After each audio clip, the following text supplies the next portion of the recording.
All right. What's up, everybody? It's your boy Johnny 5K Music back at you for another video, another short. Well, always say short, but I talk a lot. So, well, anyway, back at you with another tutorial for the MPC. And these little tricks can also be used on any DAW of your choice, I would think, depending on the plugins that come with that DAW or the plugins that you may own and use in that DAW. So first, let me get this off the screen. Ta-da. All right, so what I'm gonna be talking about in this video today is actually how to achieve or get somewhere close to the lo-fi sound of the Roland sampler, the SP404 MK2 to be specific. From what I understand, the P6 and some of the older samplers, I'm not sure if it was the SP202 or the SP303, they had a lo-fi sound of their own. But yeah, anyway, so the first thing that I'm going to say is, because I had an SP404 for a while and I gave it to my nephew, who is also a budding beat creator, and he's actually really good. But I gave it to him, and ever since I gave it to him, I kind of been missing and craving that sound. For that was the vinyl sound from the SP404 MK2. The great thing is that sound is actually achievable with actually the default plugins that come on your what's that Akai MPC Live 2, what is it, MPC1 Plus, what's that, the 61, the 37, the X, the SC, and this kind of applies from all right, so it may apply from before then, but I should say that I didn't start with MPC until around about firmware 2.15 or so. So I know those plugins came when I got my Live 2, but they're most certainly with the MPC 3 firmware, whatever the latest version of the firmware is. I'm not sure if it's like 3.45 or 3.5, whatever.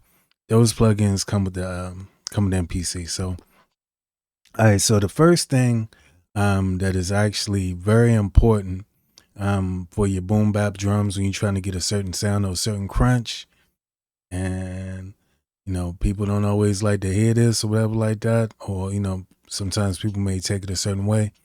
It's the actual sounds that you pick. Depending on what era or what vintage of BoomBap drums you're going for. Like if you're going for 80s style, 90s style, 2000 style, a lot of the drum samples that were used in hip hop music that was made in the 80s and the 90s, especially, those were done off of straight sample loops off of records, off of breaks and everything like that. And for the most part, those breaks that they sampled, the drums that were on those records, those were acoustic drums. Those were live drums. They may have some effects on them or whatever like that, but you get a particular sound out of a live or acoustic drum that you won't necessarily get from a synthesized drum. Now, synthesized drums have gotten better with emulation, if you want that style. But everybody don't want that style. And to be 100% honest, yeah, it kind of really ain't nothing like working with a nice set of digital drums. Just for the cleanliness, the clarity, and how easy they are to manipulate. So we're going to start with sounds. So for the drum kit that I use here, these are actually acoustic style drum samples. And let me see, this is my kick. Real basic. All right, so I apologize for the for the screen shaking. I possibly need to create a support for my table, or I might need to get a new table. So the screen may shake a little bit. I apologize. Kick, hi-hat, snare, shaker. And the way I have that is when I go in and you view the samples, I have one sample set to this pad, and I have the other sample set to that pad. But then, where am I going? Off my screen. When I go to global, see, I have them. I have one set to activate the other one, and this one's set to one shot, but then this one is set to note off. So when I release this one, you know, it makes the other one hit. And I pan them left and right just to give it some depth. But that's not what we're talking about today. So here we go. Got my ride. Another hat that's kind of crusty and dusty. And that 808 right there that I actually filtered down and put a little bit of a tube distortion on there before I imported them into the track. So, and that's just actually Aretha Franklin sample. That's Aretha Franklin singing backwards, theoretically or allegedly. It's something that sounds like Aretha Franklin because she likes to sue people. But that's just a little vocal snippet that I took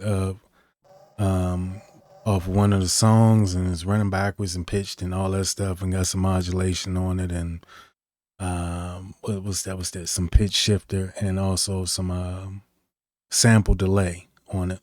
So this is what the drum beat is going to sound like before any processing. Let me make sure I have everything off.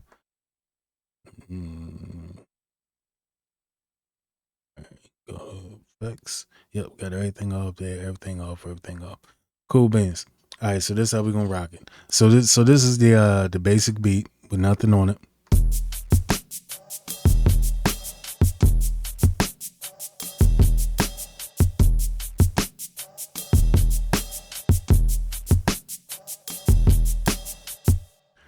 So I want to run that back.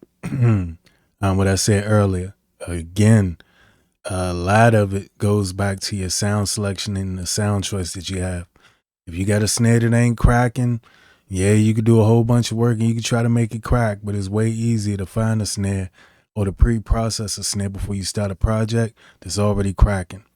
If you got an 808 that ain't really got no boom boom, no ain't got no ass on it, like I say, you could process your drums before, when you're not making beats, you could be making your drums.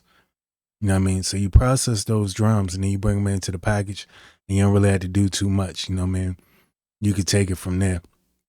Like with the kick drum that I had on there, I already had my high pass filter with the notch or whatever in resonance at around most likely, is between 45 and 52 hertz, because that tends to be where I put the resonance spike on my high pass filters on my kick drums. That's where I get that rumble from. Okay, but I'm rambling again. All right, so it's gonna be your drum sounds. So if your drums ain't really smacking or cracking from the giddy up, or they don't really have the basic processing, so you don't really have to do too much thinking when you're making your beat. You can actually just sit down and make your beat, right? That's why, all of us, I'm guilty as well.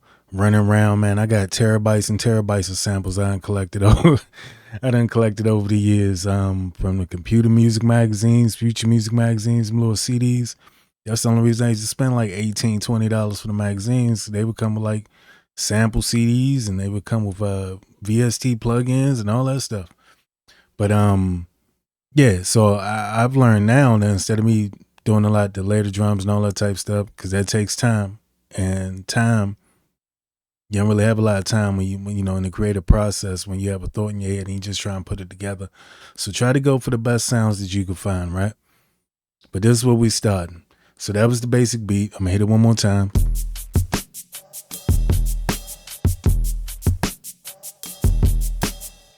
Now, one of the things that I've learned, or not that I've learned, but that I've kind of noticed, or at least I believe that I noticed, a lot of people want that vinyl sound, a noisy sound, a crunchy sound, a boxy sound, a dusty sound.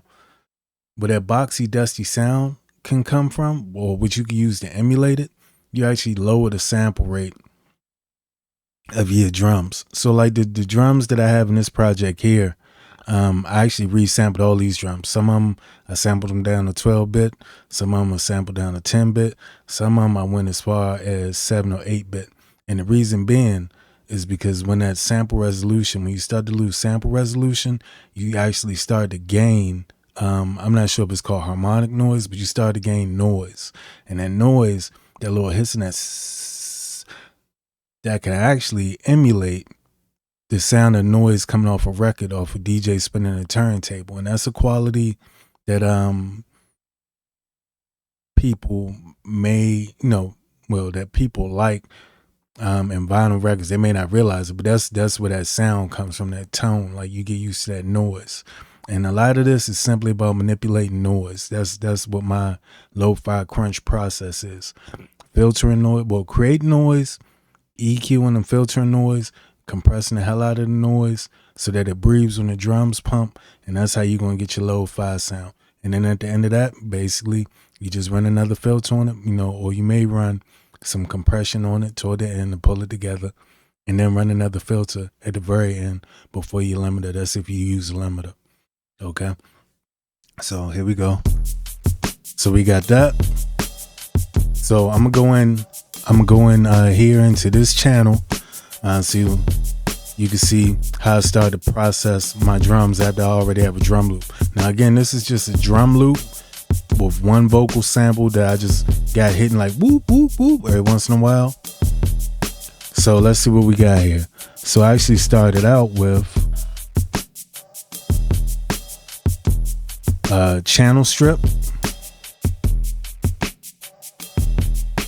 And yeah, that changed the qualities. I'm going to show you what I did with that one. So we're going to go into edit. On my channel strip, I actually have my cutoff set at 109. I need some glasses, boy. I got my cutoff set at 109, and I actually got a little spike, counterintuitive, but I got a little spike or increase at 2,340 hertz. I have a 5 decibel spike.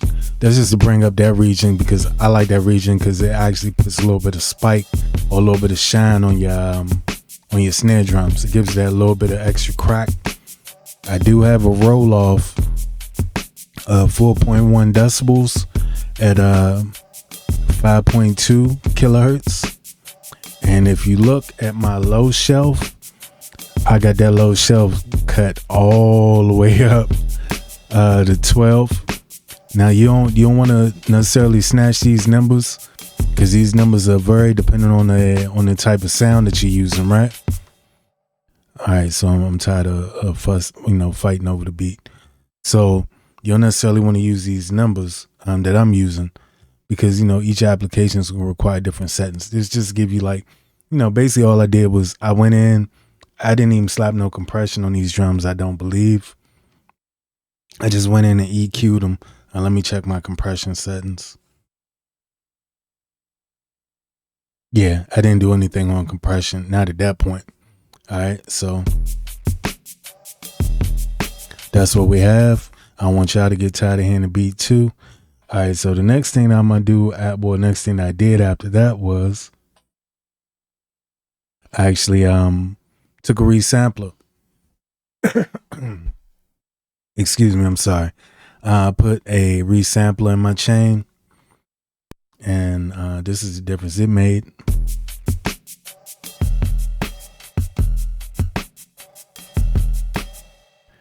Now you hear that, like instant dust. And what a lot of people, well, I'm not gonna say a lot of people, what some people don't consider is that basically when you're downsampling, this is how I think that I view downsampling or resampling at a low resolution, taking frequencies away, kind of like running a very, very, very fine multiple forked comb filter through the audio. Because as you start to take bits out, bits out of the audio, start to take bits out of the resolution or whatever they call it, it's almost like EQing your audio. So you can actually look at resampling, like this is how I think about noise shaping, right? I used the resampler to shape the noise to the way that I wanted to be.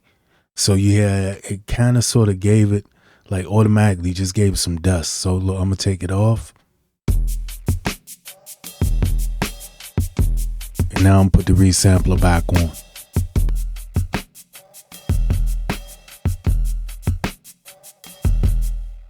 Dusty and nasty. I like that. So then from there, the next thing I did was I actually ran a high pass filter. Give it a little bit more bump. So this is without the high pass filter. And this is with it on. Now that don't sound ashy and nasty right now. You know, I might not. that ain't the final product. But I like to get all my noise and get my harmonics. I like to get all my noise and all my harmonics, all my frequencies. I like them to be present. So toward the end of the mix, I could start shaping them. Cause like this wouldn't be an actual final song.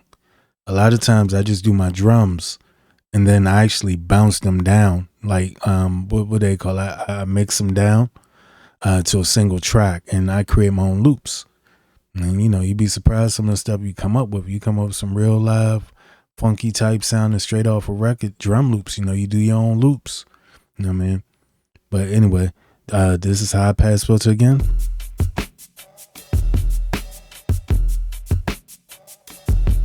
And we're gonna go in and take a look at that. All right. So on this instance of high pass filter, I have my frequency set at 46 hertz with a resonance point of 21 points on the resonance tip. And just to get an idea what the resonance tip and stuff like that does with the high pass filter, I'm cutting that resonance up.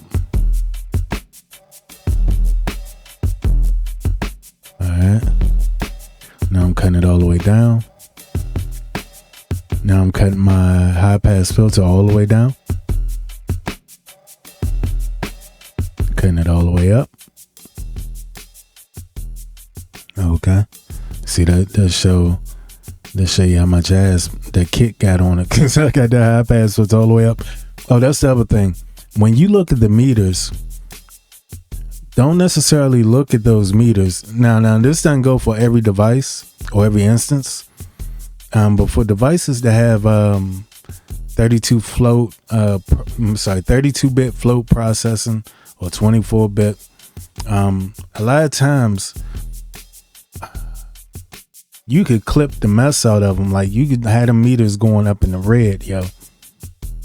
As long as you get everything down and processed and sounding the way you want before you send it to that final channel, because your final channel, your mix down channel, that's gonna be the channel that matters. So all that raunchiness and funkiness that you may hear in some of your favorite producers, sound elements and stuff like that, those have either been overdriven, squashed to death on a compressor. Basically, like when people tell you rules for plugins, and you could kind of take them rules as a guideline, but they shouldn't necessarily be hard rules for you. What you do is you work around those rules until you get to a point where you get a sound, something that sounds good to you, and then you make it work. All right. So I'm gonna bring that high pass filter down. Remember I said in our previous video, I don't really do a lot of EQing per se. On my kicks and stuff like that and my basses, high pass filter all day long. High pass filter with a resonant peak on it because it give me everything I want. So we're gonna bring that back down.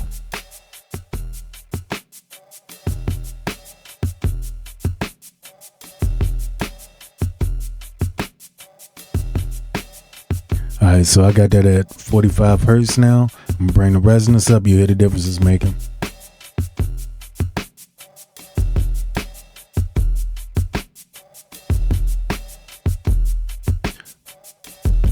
And I like to take it too far to sound like something breaking. All right, so it's breaking right there, right? Now take it back down.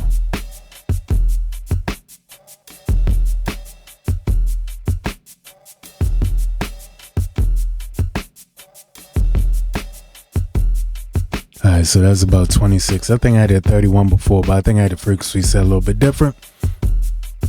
One of the main things is when you're making your music and you're making your stuff bump, it should bump to you. If the music don't feel good, if you don't get a good feeling off of creating your beat, why should you expect someone to get a good feeling when they listen to your beat, right? Because you don't want to do music that's kind of dead because you listen to all these rules and, oh, don't clip this and you only use such and such compression. Compression is a different story. I'm not even going to do a video on compression. That's just something you got to learn. And, in some instances, they tell you, either use too much compression, and some people tell you not to use enough compression. One thing I will say, use a little bit of compression, but use multiple instances of that compression. So instead of let's say, for instance, and this is the only thing I'm going to say on compression, instead of having your drum loop going and everything squashed to hell and basically running like 6.1 or like 8 points. Nah, man. Instead of running all that compression, what you do, or what I do, is I run between 1.2 and 1.5 compression ratio, right? 1.5 to 1. I lower my threshold way down. When I'm starting, I like to hear how the compressor is actually affecting the sound. Gradually raise that threshold up. You'll start to hear the compressor pumping. It's not going to be like, blatantly obvious, but if you just listen carefully, especially if that instrument is in isolation, you listen carefully, you'll start to hear that compressor breathing. And then from there, you set your threshold, where you want your threshold to be. And then you start working with your attack and your release. And the goal in doing that is to actually have that compressor, have those breaths, that pumping coming from the compressor. That's how you get the pumping the way you want it.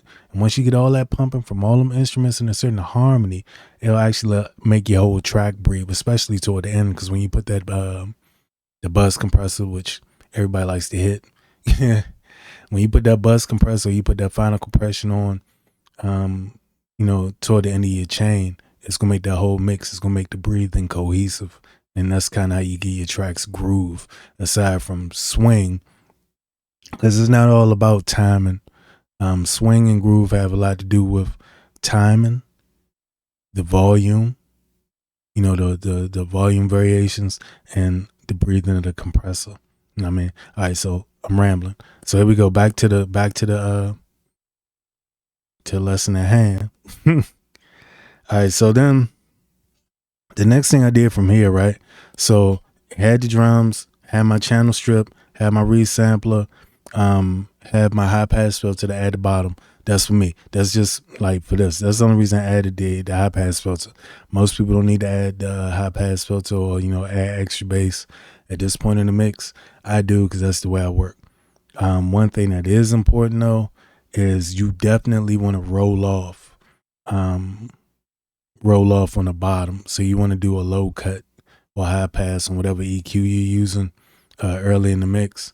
It makes the mixing your drums easier and manageable, and it actually gives you a more accurate picture how your drums gonna turn out. But I'm talking too much, so all right, here we go. So from there,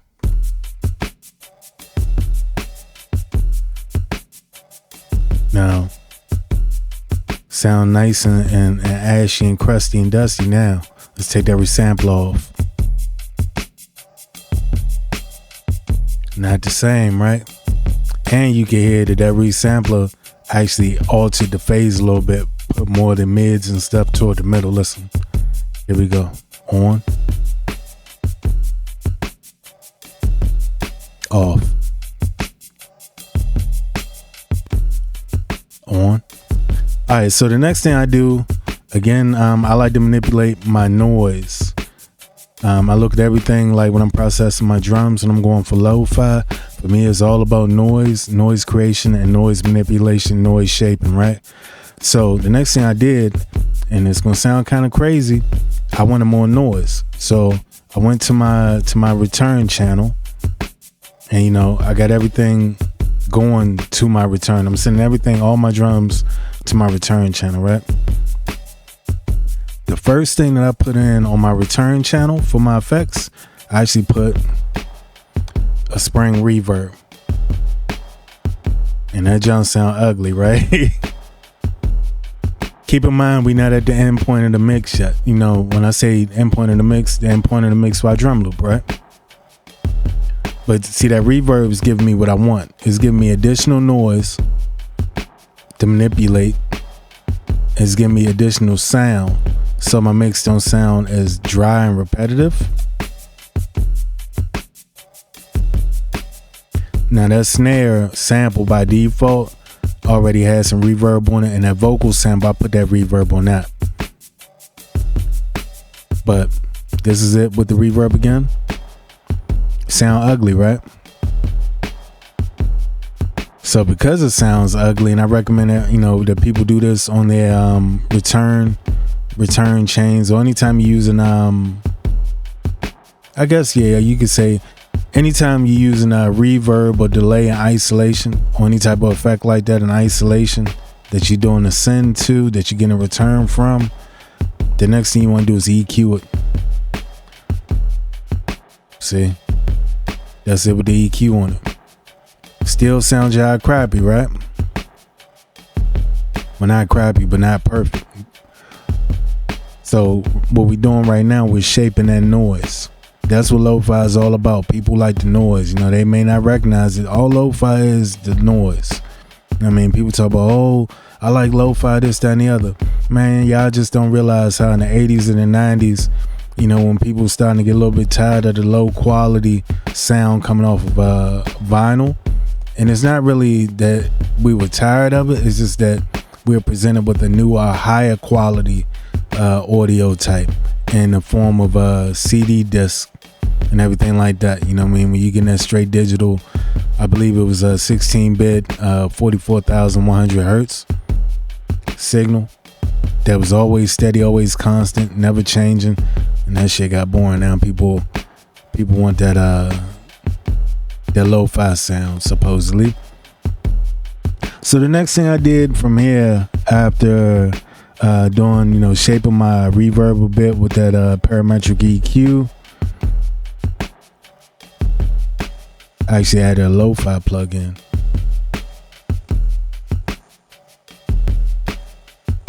Yeah, that to get my reverb a little bit of hiss too. Let me cut it off. Now, again, this is all noise shaping. I'm gonna cut it on.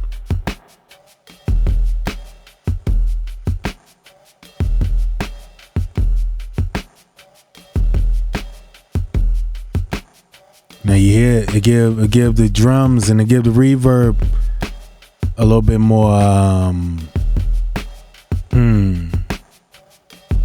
the word to use is not presence. It gives it because presence could be misinterpreted. It gives it its own flavor, or, you know, adds another ingredient to put some sparkle on the drums and also to bring up that dusty feeling, right?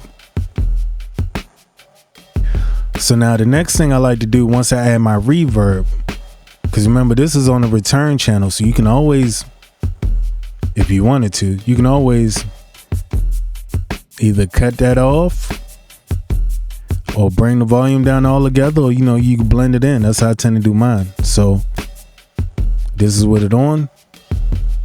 The next thing that I like to do when I'm processing that noise is, a lot of times after my reverb and my EQ and whatever process I'm using after that, I like to put a compressor on. Because the compressor lets you control the noise even more. So I don't know if you heard it. I'm going to shut up so you can hear it. I'm going to cut it off and I'm going to cut it back on. When I cut it off, just listen. I'm not going to say anything. After 2 seconds or so, I'm going to cut it back on. You're going to hear that the compressor is actually going to bring up the noise floor and the hiss from that reverb and that lo-fi plugin.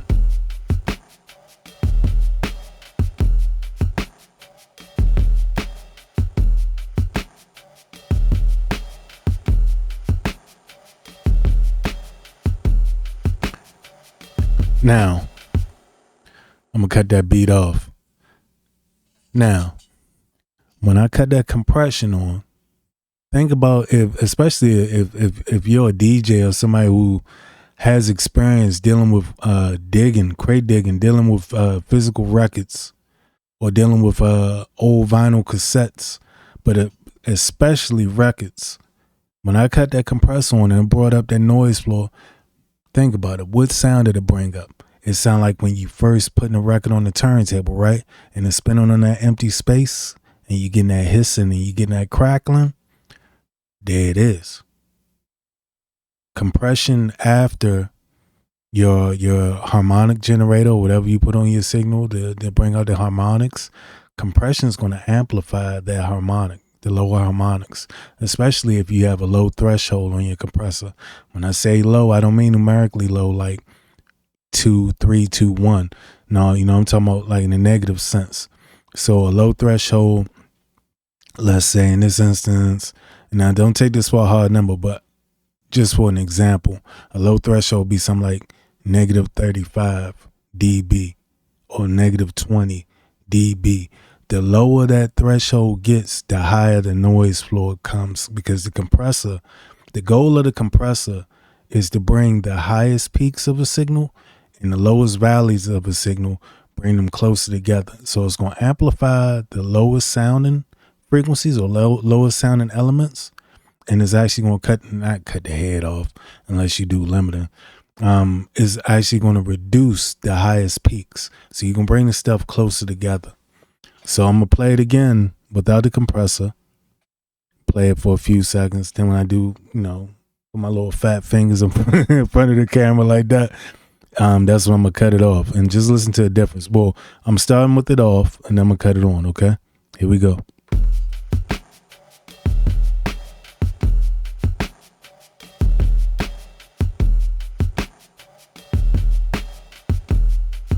All right, here you go. Turn it on.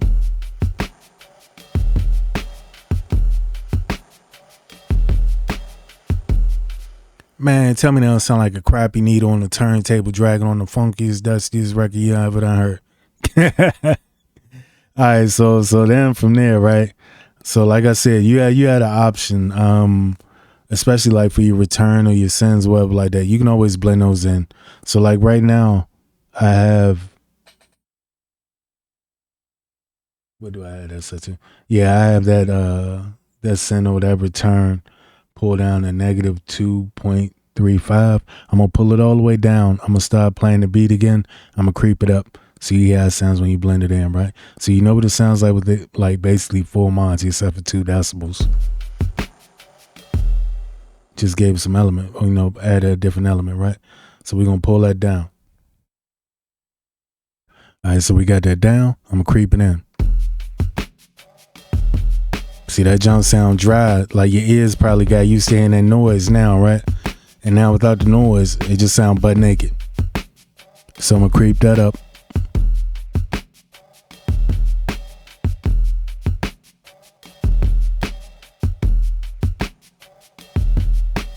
Yeah, they're like right around negative 15 decibels. You starting to get a little sense of the noise.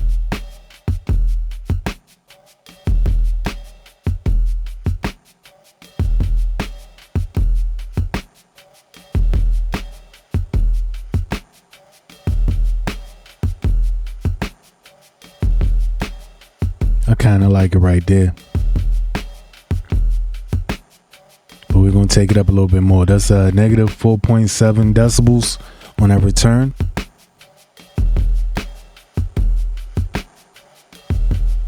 And that's a 0, well, not 0, but 0.07.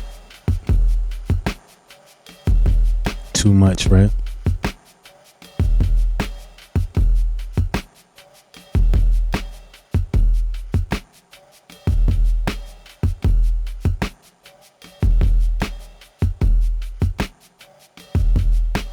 Actually, now I'm kind of liking it right there. That's actually negative 6.31 decibels.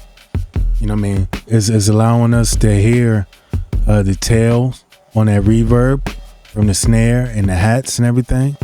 It's kind of putting the drums like in a room a little bit, except for that kick, because You can't put that kick in no room, boy. All right, so from there,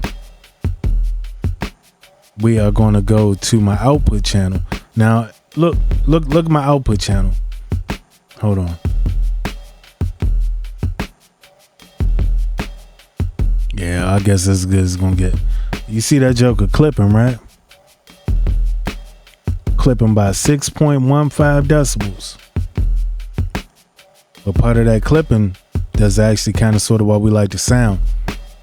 Or why I like to sound. I can't say what y'all like. Again, this is my method. This is how I roll, right?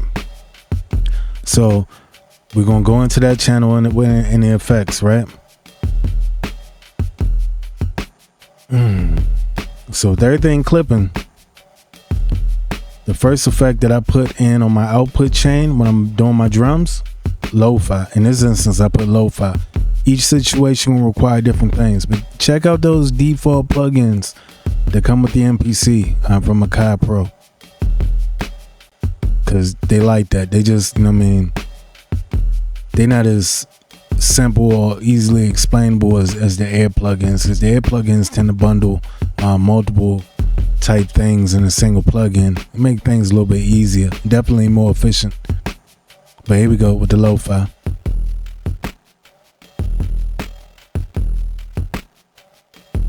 Yeah, that noise is starting to sound real ugly now, right? One of the things that I like to focus on a lot with the Lo-Fi, Air Lo-Fi plugin. So the first thing that I touch anytime I'm messing with it is going to be my sample rate. So normally by default they got your sample rate. All right, so matter of fact, I'm gonna take all this stuff up, put that to 100, put that to 16-bit, right? And then I'm gonna go here, cut the clipping down, cut the rectifier down, cut the noise modulation down. Now, even though these knobs are turned, there's an anti-aliasing option over here. I don't have this on because I didn't like how I made my drums sound, or how I made, it kind of put, it messed with my stereo positioning a little bit, my stereo image. I didn't really like the outcome of it, so I'm not using that. So I'm gonna start with the sample rate, right? In one of my earlier videos, I mentioned that it's always a good thing, like if you're trying to emulate a particular sound, do some research on the samplers that were used, on the equipment that was used to create those sounds. You can actually find out what the bit rate and the sample rate of old samplers and all that stuff was. You know what I mean? So I'm not sure if it was the ASR 10.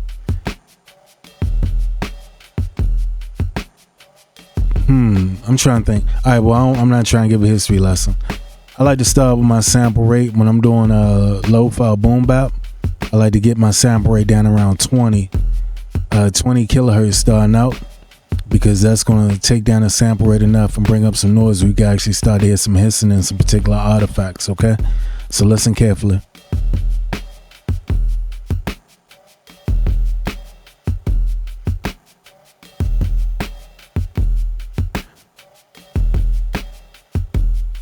Alright, so it's not really doing too much right there, but you heard when I accidentally overrolled down, was the 18.9? Listen to this.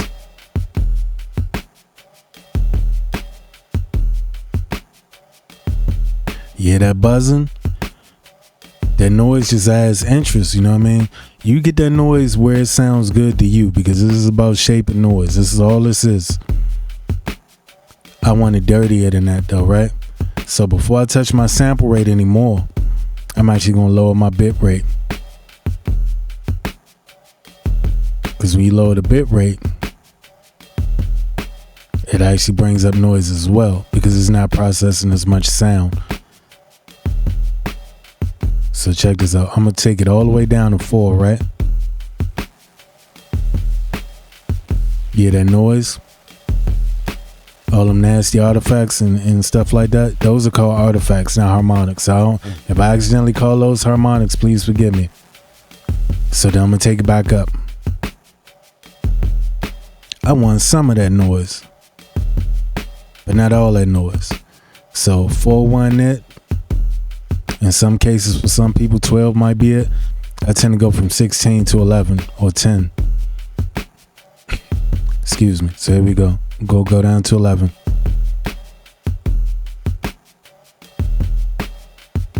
Listen carefully. Are you hearing a little bit more noise on the backside or down low on the bottom of that?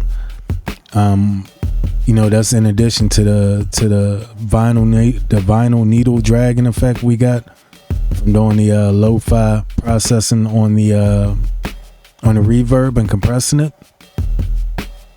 I'm gonna cut this off, right?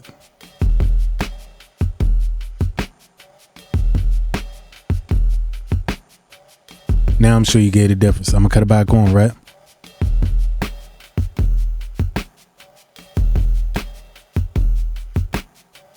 You hear them things on the side, them shakers? Now those are harmonics. I actually put some harmonics on them shakers too. And I put a little bit of noise down on the bottom. I'm gonna cut it off again.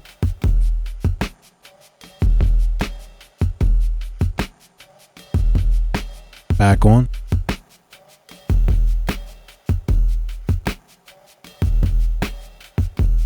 I'm gonna take that bit rate down some more.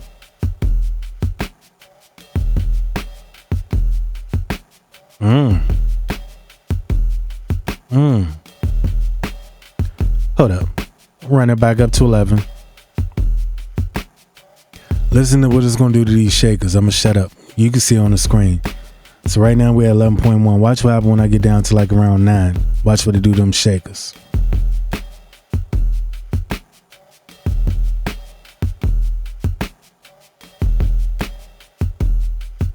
Take it further.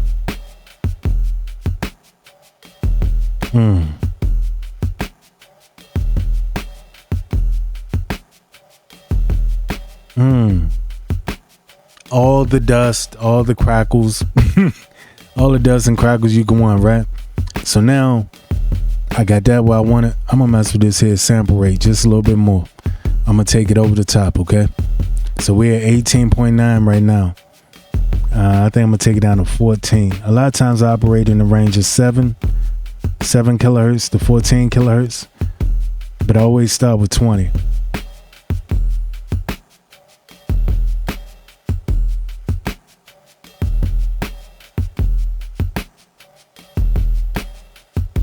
Oh, right there, you hear that whistle? Hold up. Yeah.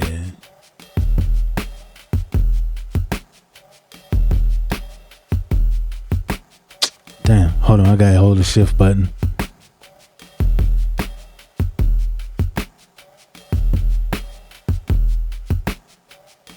Put that extra kind of whistle, that buzz on the top. I like that. Remember, this is all about shaping noise. You get the noise to about where you want it and you go from there. So we there right now, right? So the next thing I'm gonna do is I'm actually gonna cut the mix down. I'm gonna cut the mix down last. The next thing I like to do, the first thing I like to do after I set my sample rate and my bit rate, I go straight to the noise modulation. It's gonna bring up noise on the side. Like lowering that sample rate made those shakers and stuff more crunchy. But that's a light crunch. This noise modulation is gonna bring up a medium thick crunch. You'll hear it, it's gonna be on the sides. So I'm gonna be extreme with it at first, right? So I'm gonna take it up to 50%. Then I'm gonna lower it back down to 0. And I'm gonna creep it up, okay?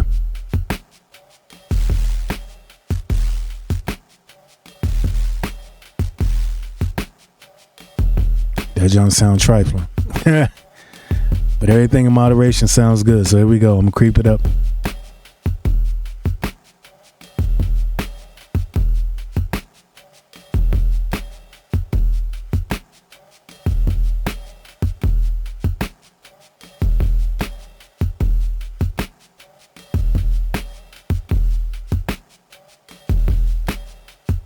All right, now.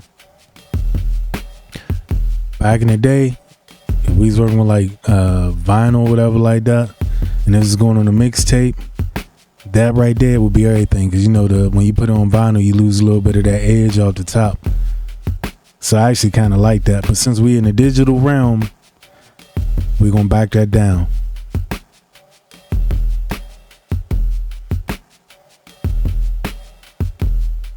There we go. I like that. So the next feature that I like to use that is part of the Air Lofi plugin that comes with the MPC is the rectifier. The rectifier is gonna give your sub, your lower frequency drums, it's gonna give them a bit of a wobble, almost like what's that? The tube feature in the sample editor, when you run something through the tube and it kind of gets that brr, brr, like that buzzy sound.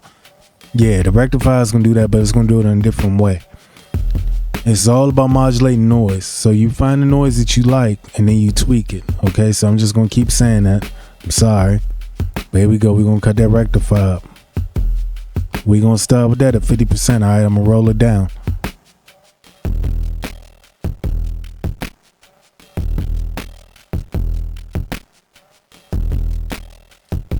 See, I like the rectifier because rectifiers is what make people think. It gives the illusion that your stuff is beating or knocking, because it make it sound like the speaker's blowing. And so people think, when they hear their speakers buzzing and sound like they about to die, oh, that jump must be beating. Must be beating, right? So this is important, especially when you mixing for smaller speakers, but you want your stuff to appear that it's hitting harder. Use this rectifier plugin. It's almost like the tube saturation. Any type of overdrive plugin, it gives you the illusion that something is louder. Actually, even Soft Clipper gives you the illusion that something is louder, but it's not really louder. But that illusion, yeah, that's half the battle. So then from there, we're gonna lower that rectifier back down to 0 and we're gonna creep it up, okay? To give it just enough vibrate to make it sound like it's really beating. Like, especially when somebody got a system in their trunk, they pull up somewhere. Everybody caught on rattle like the hoop you used to rattle back in the day. We hear the little trunk hanger and everything vibrating up against the top of the trunk lid. Yeah, these newer cars don't do all that. So that would give the illusion that your jump beating like that. So we're gonna cut it back down and we're gonna work it up, okay?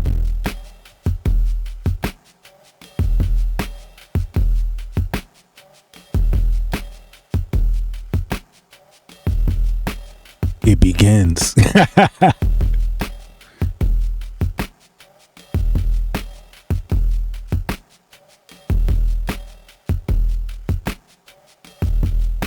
I like it right there.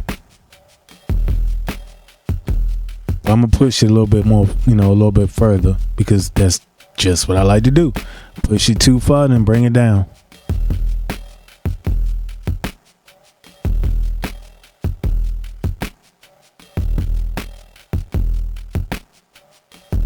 All right, now right there is too much, and it's just too much. When I say it's too much, it's because it's actually taken away from the impact of the kick drum, right?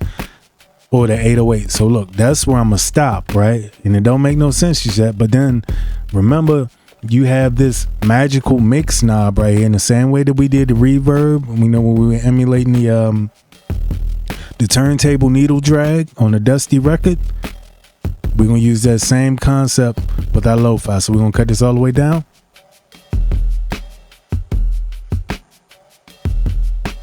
So the mix, the mix don't sound all that just yet, because I don't really have no stereo imaging. I didn't particularly narrow down anything or do any final stereo image shaping on this. But yeah, it just give you a tutorial on how to bring the dirt to your record, or not dirt to your records, how to bring the dirt from the records to your drums, or even regular samples. So now we're gonna walk it up, and you're gonna hear it's gonna get a little bit beefier in the middle. Things are gonna kind of sound more centered. That's from the illusion from that rectifier, from that overdrive type thing. And then the actual noise modulation, the way I think of it, the noise modulation brings up noise on everything, but to me, it really accents the sounds on the side. So the noise mod, for me, works the noise on the side. The rectifier makes everything buzz and all that good stuff. We know that. But it works more in the center. So that's how I set mine anyway. So we're going to walk it up from 0, okay?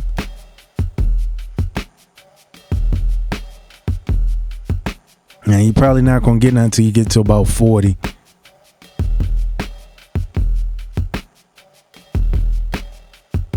Up 38, you hear that? It's on the sides and in the middle. But I wanted to hit harder than that, so keep going.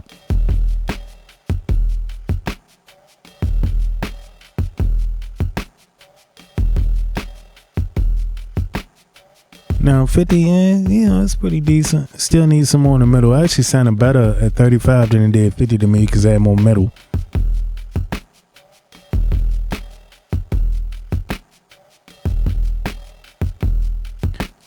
Now 62, you hear how them harmonics came up in the middle? And it's kind of complementing the buzz on the side. Everything sounds a little bit more centered.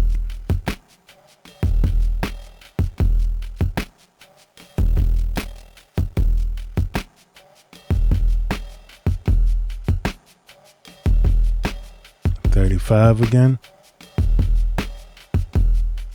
but it's just enough, right? Then I went to 50.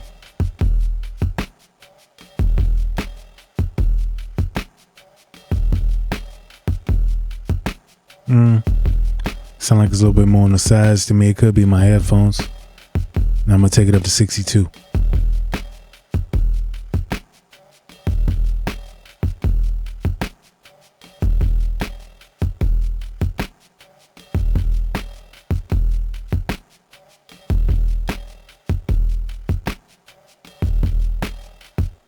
There we go.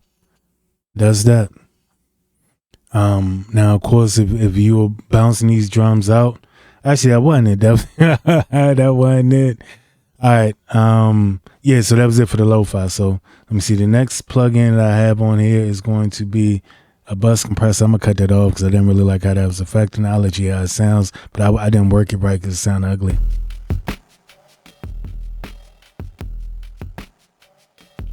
And the reason it's hitting so hard and taking away the attack of everything is because you gotta remember we coming into this channel running hot. I think we were like 6.15 decibels over. So I'm cutting this back off. The plug-in after that, air enhancer. See, I kind of put everything in balance.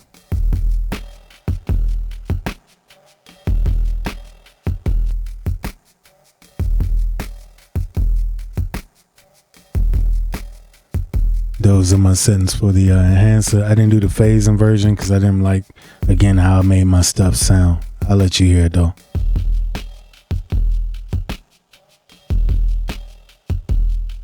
I ain't particularly like that. But you notice I did bring my output level down. -3 decibels. It could probably stand and come down another 3 decibels.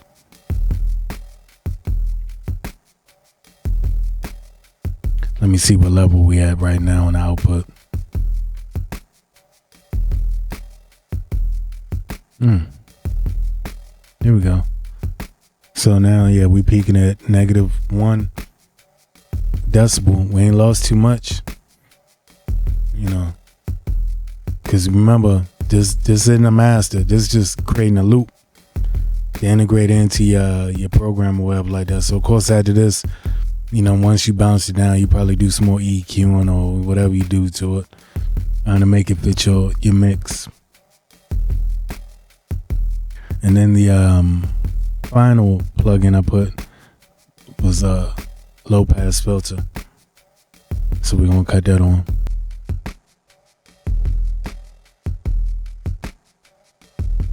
So see, now the sound is flatter. It's really a little bit too round and too fat down at the bottom, but that's how I like to present my loops because you can always cut bass. Sometimes you can't always inject that bass back in. I guess it's with any frequency. Once you eliminate it and you go to print, or you bounce it down a sample to be integrated into another project, it's a lot more work getting those frequencies that you cut out before you bounce, getting those back than it is to just cut them out once you get in the project. And that's the other reason why, like in the beginning, when around when I first started, and I was showing you how, where we at? Go back to the channel. In my what was it?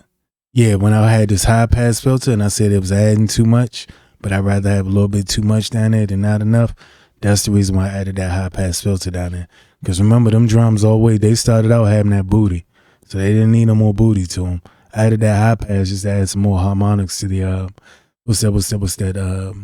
the mid lower range, I guess that would be called. So then I would have it when I got to the end of my process.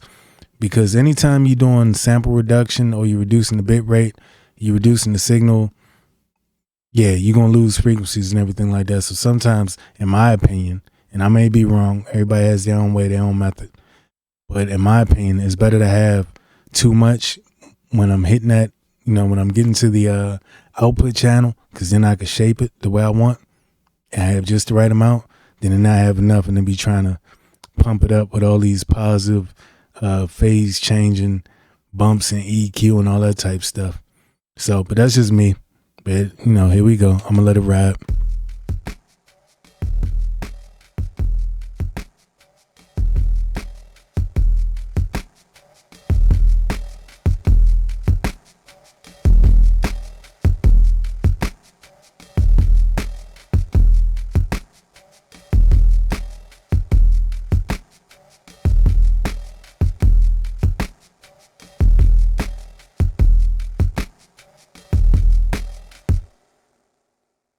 And that's that. It's your boy Johnny 5K Music. Thank you very much for tuning in. I hope this video can help someone or inspire someone. Not like inspire somebody like it's the greatest thing ever. But just inspire somebody to think a little bit more about how they approach their sound shaping. Because that's what a lot of this music production and mixing is. Again, I'm not a sound engineer by any any shape, form, or fashion. I have my on days, I have my off days for sure. Like some of the best sound engineers, they're like on all the time. That's not me. Sometimes I do a good one. A lot of times I do trash. Do a lot more trash than I do good ones. But that's why you create every day. You know what I mean? Practice makes perfect. But yeah. So anyway, this can inspire somebody to think a little bit more about their sound selection and how they approach achieving the sound that they are going after, especially when creating lo-fi music. Lo-fi music is kind of sort of easy. It's basically down sampling, bit rate reduction, noise shaping, and noise manipulation. And as you heard in this instance, sometimes you have to introduce noises that weren't there.